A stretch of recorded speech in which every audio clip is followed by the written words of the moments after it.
حضور صلی اللہ علیہ وسلم فرماتے ہیں قیامت کے دن اللہ تعالیٰ انبیاء کے لیے نور کے ممبر بچھائے گا. ہر نبی ممبر پہ بیٹھ جائے گا. ہر پیغمبر علیہ السلام اپنے ممبر پہ جلوہ فروز ہو جائیں گے, ہر پیغمبر. لیکن حضور فرماتے ہیں میرا ممبر خالی ہوگا. یا رسول اللہ صلی اللہ تعالیٰ علیہ وسلم آپ کا ممبر کیوں خالی ہوگا؟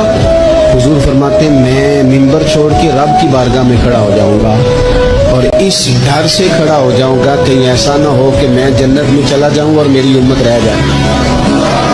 میں اپنی امت کی سفارش کروں گا, رب میری امت کی سفارش قبول کرے گا. میں اتنی سفارش کروں گا, اتنی سفارش کروں گا کہ جہنم کا دروغہ مجھ سے کہے گا کہ محبوب کمال ہو گئی, آپ نے تو اپنا کوئی غلام دوزخ میں رہنے نہیں دیا.